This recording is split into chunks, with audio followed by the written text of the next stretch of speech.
Imwe mu nyamaswa ziteye ubwoba mu z'ishyamba ni intare. Bishingiye ku mutonomo wayo ndetse n'imiterere yayo byanatumye yitwa umwami w'ishyamba, ku buryo usanga nta yindi nyamaswa ibasha kuyihangara cyangwa se kuyishotora. Wagiye wumva inkuru nyinshi zivuga ku bantu barwanye n'intare bakazinesha, abandi bakanazica.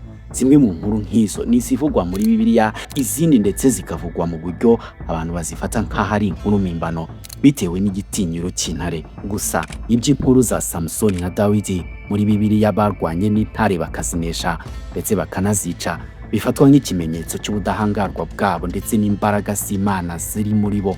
Inkuru nk'izo zongeye kumvikana ku butaka bw'u Rwanda, ndetse ubushobozi nk'ubwo n'imbaraga nk'izo ubu ni inkuru ya nyayo k'umunyarwanda. Muri Gashyantare 2023, Retired General James Kabarebe yabwiye urubyiruko ko yarwanyije intare akayitsinda. Kurwana n'intare se, kurwana n'intare ni ibintu bidasanzwe.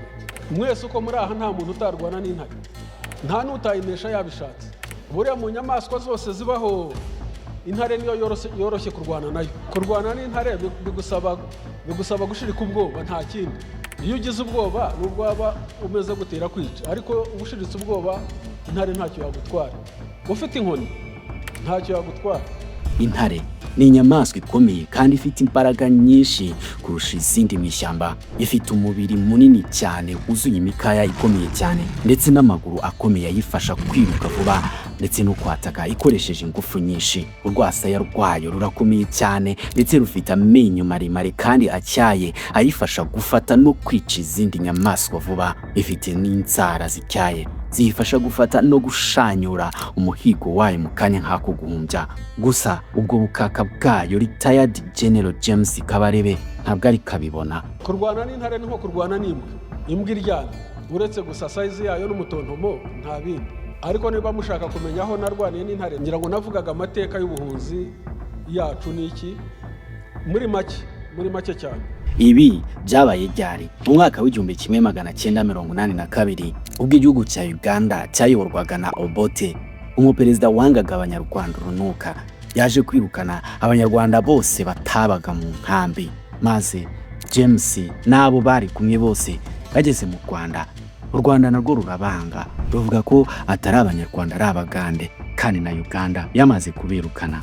Muri 1982 leta ya Uganda yirukanye abanyarwanda mu Buganda. Abanyarwanda batari bari mu nkambi z'impunzi. Uwo mutegetsi wa Uganda witwaga Obote ntabwo yakundaga abanyarwanda. Abirukanye ubwo natwe aratwirukana tuziramo. Atwirukanye tuza mu Rwanda. Tuje mu Rwanda, Habyarimana nawe aravuga ngo turi abagande ntituri abanyarwanda. Muri Uganda baratwirukanye ngo turi abanyarwanda. Mu Rwanda Habyarimana ati muri abagande. Ubwo tubura aho tujya.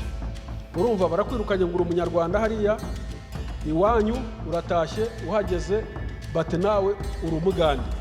Ni ukuvuga ko nta gihugu na kimwe ufite. Icyo gihe umusirikare w'umukapolari mu ngabo za Habyarimana yarabegereye arababwira ati Uganda irabanze kandi n'u Rwanda rurabanga. Ubwo bivuze ko n'Imana ibanga mu magambo y'ubwishongozi, urwango n'agashinyaguro. Muri uko rero Habyarimana tugeze ku mupaka twirukanye, niho twasubiriye ku mupaka nyine, umupaka wa Uganda n'u Rwanda n'amazi n'akagezi kitwa Umuyanja. Tujya muri ako kagezi duhagararamo. Abasirikare ba Habyarimana baraza badusangamo, baratubwira bati ntabwo mwinjira mu gihugu, bati muri abagande nimusubireyo. Abagande bari hakurya batabona abanyarwanda ntitubashaka, tuguma muri uwo mugezi. Umukapurari w'umunyarwanda wari aho watubuzaga kwinjira aratubwira mu magambo ye ati ubugande burabanza n'u Rwanda rurabanga.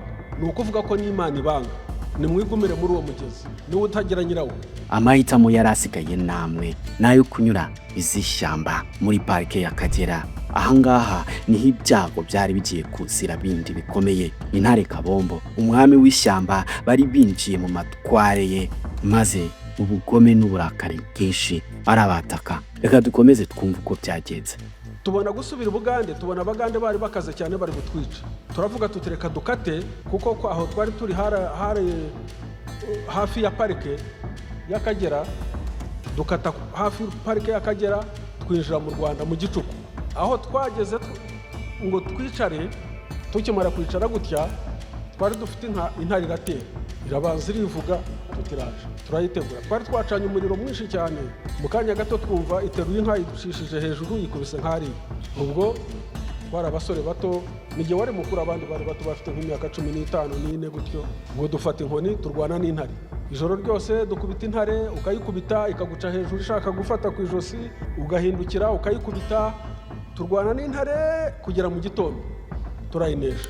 Umuhanga umwe yaragize ati ibihe bigoye birema intwari. Ino ni imwe mu nkuru zikunda gukora ku mitima y'abanyarwanda benshi iyo bayumvishe. Retired General James Kabarebe, umwe mu basirikare bakomeye cyane, nubwo uyu munsi ari retired, ariko yagize uruhare rwinshi cyane mu kubaka no gukomeza igisirikare cy'u Rwanda RDF.